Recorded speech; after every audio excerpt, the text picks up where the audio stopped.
Binge the full week of The Ray Taylor Show ad-free over at inspireddisorder.com/plus. This is The Ray Taylor Show.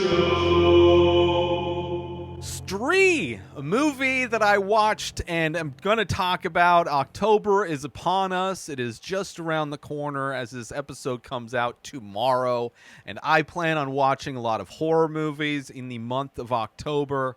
I've also been reviewing Indian films every week, so I am going to be checking out some horror movies from India. And this one will be the first to kick that off just as we are entering into October. This is a movie directed by Amar Kaushik. This came out in the year 2018. Let me read the synopsis here. In a small town of Chanderi, the menfolk live in fear of an evil spirit named Stree, who abduct men in the night. Based on the urban legend of Nale Ba that went viral in Karnataka in the 1990s. So this is based on an urban legend that was popular in the 90s. And it's a fun movie. This is a horror comedy film. I would say the vibe of this film is very similar in a lot of ways to Shaun of the Dead. You have Stree, which is Stree. She's kind of like a witch, and she haunts this town for 4 nights. Everybody in the town believes in this haunting. They all write a saying on the outsides of their homes in order to protect themselves. "Oh, Stree, come back tomorrow." It is a saying that is written that, convinces or confuses the ghost from haunting them, from taking the men away. And it's an interesting, unique story. Fun characters. Our main character's name is Vicky. He is a tailor. He is a guy who is a magic when it comes to sewing and altering clothing. It's like a talent he has, but he always felt like he was destined for something more. So all of those things kind of play into this story. All of the people that work with him are in awe anytime, like his speed and accuracy of ability to do things, to make alterations. He's able to just take people's measurements by just looking at them, having them turn around.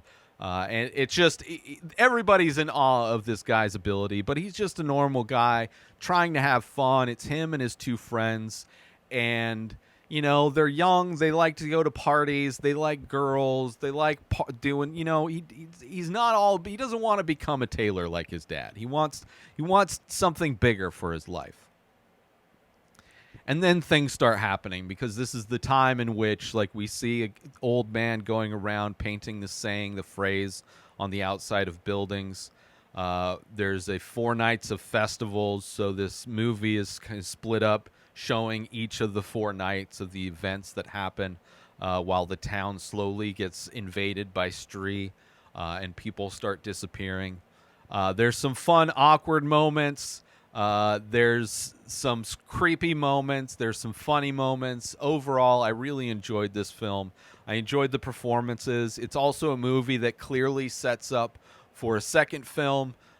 So I believe sometime this year is supposed to be the release of Stree 2, which I'm looking forward to. It's fun. The story itself is interesting. The mythology of this story, where it's based on Stree, was basically a prostitute back in her time, never was shown any respect, as most sex workers are, and she was in love and was never able to have her marriage, her wedding, and comes back to haunt the men, haunt the town. And in that, there's people trying to figure this out. There's a woman who's been studying, learning the ways in which to attack Stree, to eliminate her, to remove her powers. So there's a lot of things going on. But it's fun. It's fun. The characters are fun. All that stuff's fun. I will be spoiling this movie as I talk about it. I want to talk about certain events, certain things that happen in this movie. So be warned, I am going to be spoiling this movie. But if you want to check it out, it is on Netflix. It is available to watch fairly easily. I love watching Indian films on Netflix. As far as the service is concerned, it's easy to watch. I enjoy it. There's subtitle situation. I prefer to Amazon Prime. So there's a lot of movies on my watch list for Amazon Prime that I dread watching because I know the subtitle situation is going to be a bummer. But there are some horror movies, so I will be watching some over there as well. But I enjoyed it. It's a fun way to kind of dip your toe into a horror comedy. Definitely, like Shaun of the Dead, it has definite creepy moments. The character design for Stree is great. Definitely some jump scares, definitely some creepy moments, but also a lot of funniness, a lot of awkwardness. It also has like kind of the awkwardness of boy loves girl, but girl might be a ghost or a spirit. But anyway, so let's get into it. With aspects of this movie, specifics of this movie. I thought it was interesting that the whole town believes in this thing, right? They believe like there's even, businesses set up in order to get blessed so that Stree doesn't haunt you. There's obviously the guy who goes to house to paint the message on the buildings. All of that stuff is fun and kind of like, I'm trying to think while watching this, I was trying to think because there has to be in America, and I'm sure the origins for certain things, certain decorations and things like that in certain holidays are done so for similar reasons to try and ward off evil spirits. So I'm sure there are aspects that would be relatable as far as Western society in America comparing to this town. But I couldn't think of any because I don't know the origins of all the insane things that happen in the U.S. But it was fun. And I enjoy watching Indian films anyway because it's completely new environments, completely new. I mean, there's definitely stuff that's universal and relatable with just humankind. But to be set in different environments where there's different religious practices going on and just different types of people and different kind of even just like culturally slightly different things, how things are handled. I love in this movie that the term friendship has a dual meaning, and that dual meaning like brings in some comedic moments because it's a term that could be easily confused because friendship, in addition to just being friends, people who are friendly to each other, it's also a term that refers to hiring a prostitute and having sex, having friendship with a woman, which is funny. I mean, it's an interesting term that's used. That's like a common term, at least in that area, in that town, but leads to some miscommunication and some fun stuff, but I enjoyed that. Let's take a little break from the show to promote. I have Inspired Disorder Plus. Would you feel good about donating $5 a month to an artist that you want to support? $5 a month is not much, less than a price of a cup of coffee at Starbucks. A lot of people would probably say, yeah, Inspired Disorder Plus, people can go, and for $5 a month or $50 for the year, you get access to all of the old podcasts that I've ever done, like 10 different podcasts, hundreds of podcast episodes. You also get access to like special deals. So if you do want to collect my artwork, you get discounts on stuff. Watch this show, binge the full week ad-free for $5 a month. Like, you get benefits for the $5 a month or $50 a year. So it's not like you're just donating $5. There's something, you get something for that. Would you feel good about donating $5 a month to an artist that you want to support? A lot of people would probably say, yeah. Head on over to inspireddisorder.com/plus and become an Inspired Disorder Plus member today. And now let's get back to the show. There's obviously the awkward sex talk that the dad has with Vicky because there was a prostitute that came to a party for one of his friends. His friend ended up disappearing, so she never got paid. So she shows up to Vicky's the tailor shop, and the dad pays her off because she knows what she was there for. And that he has like an awkward, almost like American Pie in some ways, sex talk. He's like, "Listen, son, one day you'll find a woman and you won't have to pay for stuff." And it's like, it's good to have those feelings to pay for stuff. Sometimes you should just handle yourself, deal with it on your own to please yourself. Like, it's a very awkward conversation for Vicky to be having with his dad. But I enjoyed that. It's just one of the many, the friend group he has with him and Janan and what was the other friend? Vicky, Janan, and Rudra, I think, was the third friend. No, Bitu. Bitu, Janan, and Vicky. I enjoyed them. Janan kind of is like a McLovin type of a character. There's a scene where Janan and Bitu are walking back, having to walk because their motorcycle constantly runs out of gas. He only puts a very small amount of money into buying fuel all the time, which leads to a lot of arguments.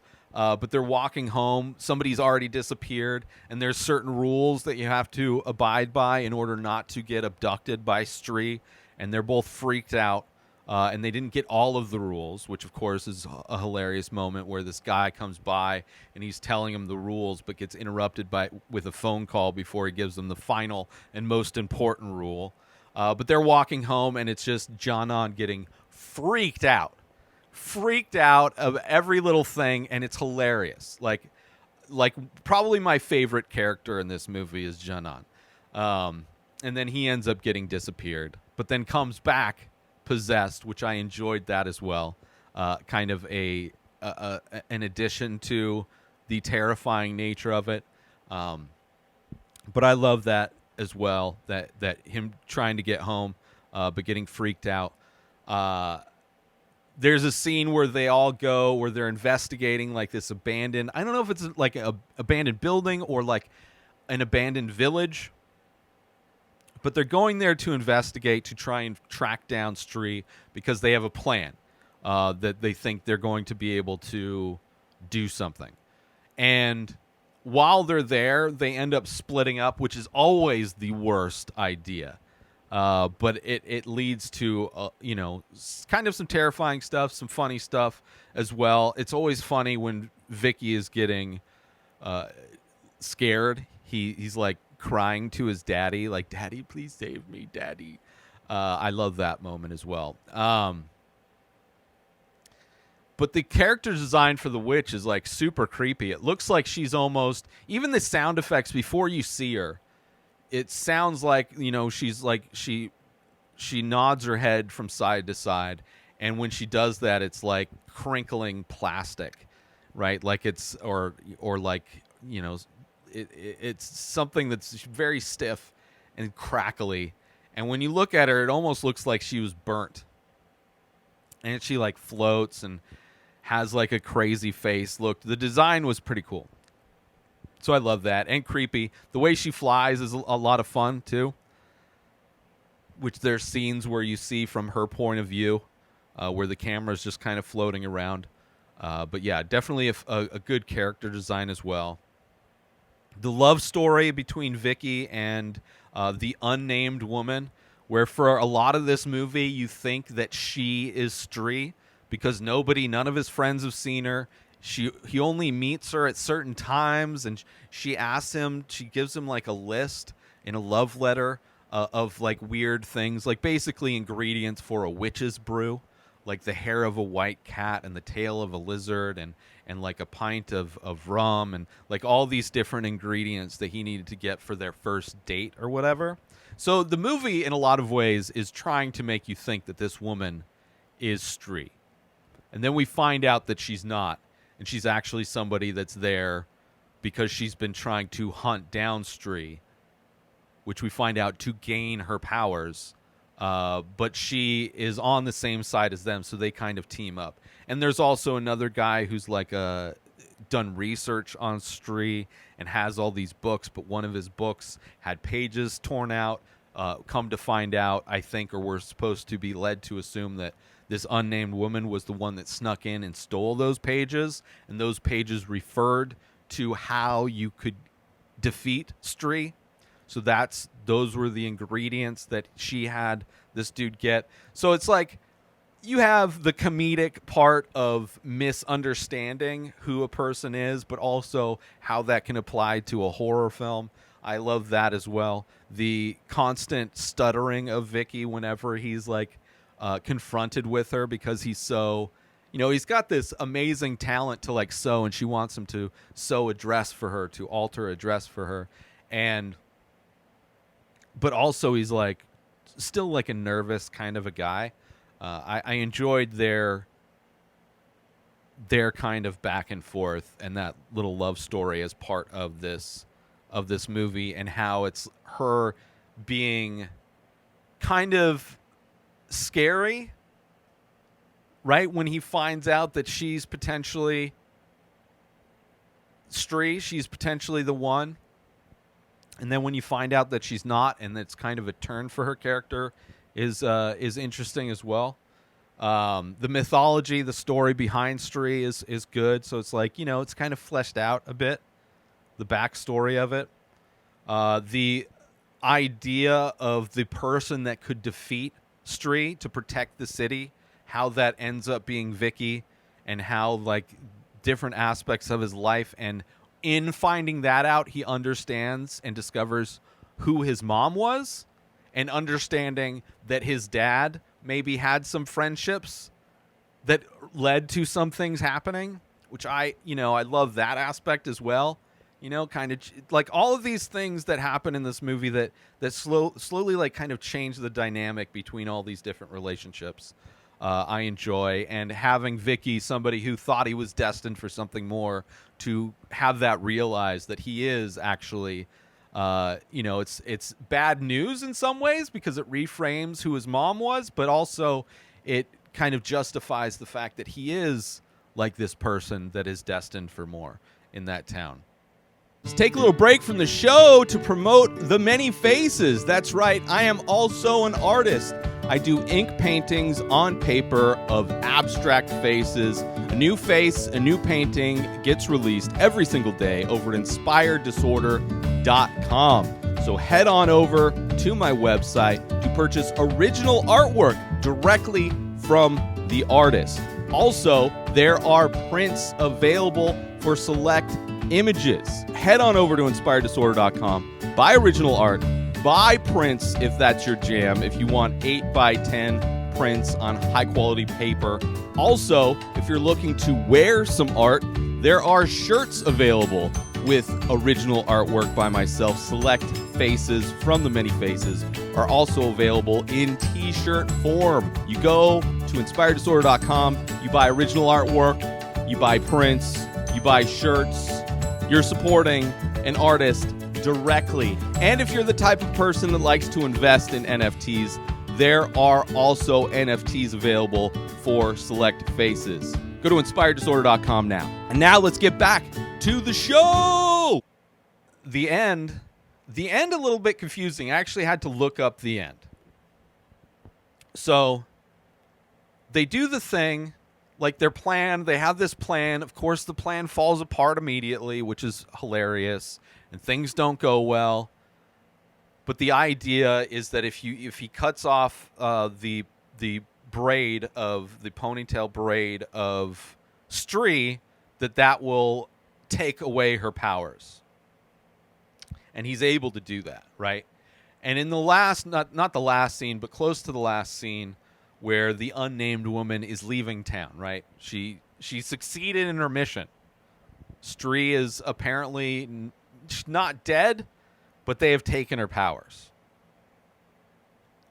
And there's a scene where she pulls the braid out of her bag and she kind of blends it into her hair, which I didn't know what that meant and then she disappears. So from what I read, I had to read to kind of clarify, because that brought up questions like, wait, were they like two sides of the same coin? But the idea is that this woman, goes around collecting powers of these different spirits.